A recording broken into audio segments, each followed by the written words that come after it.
Menuda sorpresa nos hemos llevado todos, queridos amigos. ¡Es Claudia! ¿Alguien lo dudaba? Hace 2 años que venimos insistiendo en que la favorita del señor López Obrador era Claudia por muchos motivos, pero no por su eficacia como jefa de gobierno de la Ciudad de México, ni por su desempeño como jefa delegacional en Tlalpan, ni por su desempeño en otras áreas de la administración pública, sino sencillamente porque es la mejor marioneta de Andrés Manuel López Obrador, el señor al que yo llamo Mandante Pelafustán, que se salió con la suya, y el que se salió también fue Marcelo Ebrard, pero no con la suya, sino rabioso, insistiendo en que se había cometido un grave fraude electoral. Y no es que sea elección, porque fueron encuestas, pero fraude sí que hubo, porque hay testimonios de acarreados, hay testimonio de cómo se transportaron las urnas en automóviles particulares que conducían elementos afines a Claudia, y pues se tuvo conocimiento de la manera en que a través de la Secretaría del Bienestar que encabeza Ariadna Montiel, habían fluido los recursos para la señora Claudia, ya a sabiendas de que era la candidata del poder, la candidata del presidente, la candidata del gobierno, pues, para que no nos confundamos, como en las peores épocas, como en las más tristes épocas del pasado. Pero también hay que aclarar que Claudia Sheinbaum se dejó querer. Llegó un momento en que ya no sabía ni qué decir, acorralada como estaba, no solo por los miembros de su partido, que en gran número apoyaban a Marcelo Ebrard, sino también por la erupción del volcán Xóchitl. Y esto es lo que tiene que resolver a muy corto plazo. Va a recibir el bastón de mando de la Cuarta Transformación. Esto es como una despedida adelantada de Andrés Manuel. Adiós, Andrés. Va a ceder parte de su poder, la coordinación nada menos que de la Cuarta Transformación, a Claudia Sheinbaum. Desde este momento comienza a brillar más fuerte el sol de Claudia que la luna de Andrés, que se va apagando. Si estuviéramos en los regímenes priistas, el día de hoy habría sido definitivo para hacer menguar el poder de López Obrador y resaltar el del candidato o candidata, que se hubiera dado el caso, no hubo, más bien hablamos del candidato del PRI, o del PAN, porque lo mismo pasó durante el tiempo que gobernó el PAN. Pero lo cierto es que Andrés Manuel no va a ceder en su afán de lucimiento y de candilejas. Le cede el bastón de mando a Claudia, pero mantiene los hilos de la marioneta en la otra mano. Es decir, estamos inaugurando un maximato si es que Claudia Sheinbaum en los próximos 10 meses logra el objetivo de ganar para Morena otra vez la presidencia de México, gracias a una manipulación colectiva al estilo de Goebbels, el gran propagandista de Hitler. Esta es la verdad. Lo demás es puro cuento. Nos hicieron esperar 2 horas y cuarto para que comenzara a hablar el señor Mario Delgado de las virtudes y ventajas de Morena, del partido que históricamente, ¿cómo se habló de historia? Se habló de que era todo lo que hicieron los morenistas histórico y todo lo que hicieron los del Frente Amplio opositor, cuyo proceso no fue modélico, pero fue bastante más claro y limpio que el que acabamos de atestiguar todos, para decir que estábamos ante un suceso histórico sin precedentes.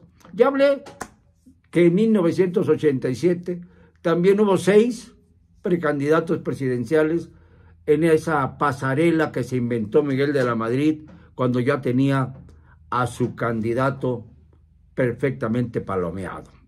Lo mismo ocurrió, nada más que allí fue más en corto.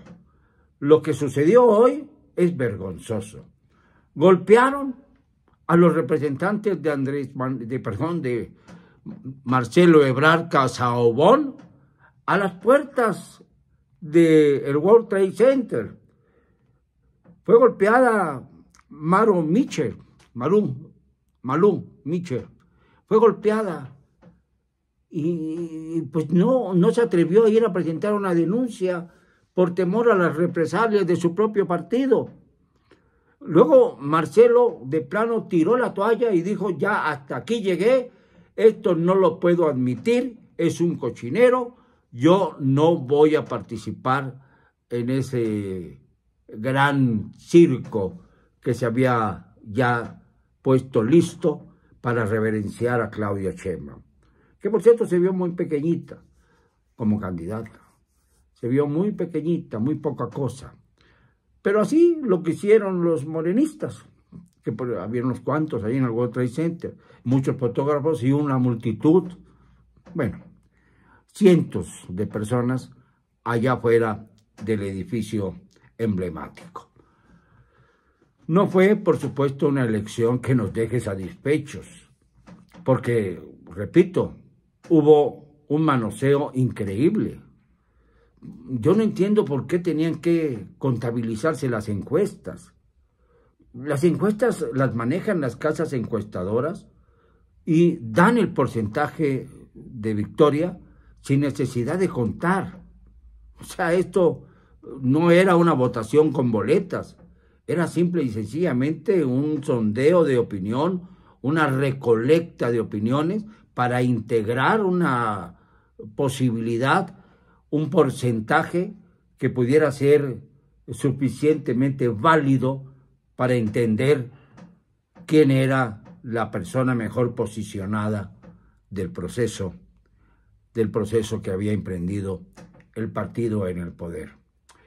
Y claro, como ya sabíamos, resultó Claudia Sheinbaum. Los otros candidatos o aspirantes a coordinador de la Cuarta Transformación se quedaron con una cara absolutamente inexplicable.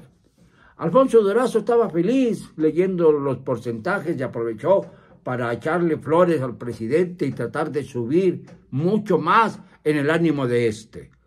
Pero los otros que fueron aspirantes eran rostros patéticos. El de Adán Augusto, el doctor Drácula, que fue el primero en hablar para felicitar a Claudia Sheinbaum, era la imagen misma de los espectros de Morena. Gerardo Fernández Noroña estaba impaciente por salirse de ese tinglado que no le favorecía para nada. Ricardo Monreal y Manuel Velasco, que ya fueron gobernadores, uno de Zacatecas y el otro de Chiapas, simple y sencillamente cruzaban miradas, se pasaban pastillas para tener algo dulce que les quitara ese sabor agrio que debieron tener por la forma en que se desarrolló el proceso. No estaban de acuerdo, pero se disciplinaron.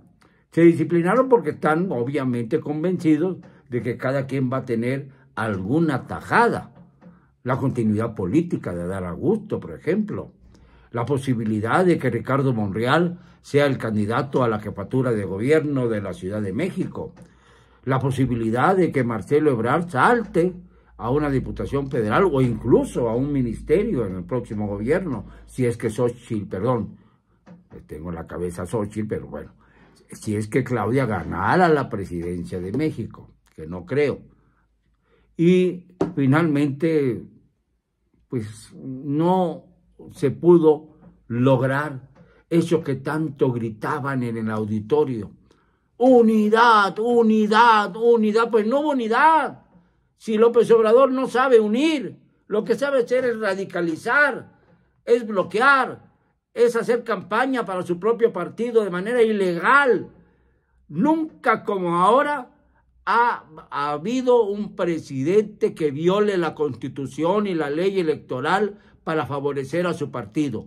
Solo con lo visto el día de hoy, el INE tendría que inhabilitar al señor López Obrador y que inhabilitar también a la supuesta coordinadora de Morena. Son absolutamente elementos que no tienen la más pequeña autoridad moral. México perdió hoy parte de su esencia democrática, pero no perdió la esperanza. La esperanza, como todos sabemos, está en otro lado. No me van a callar, y lo digo con cero cobardía.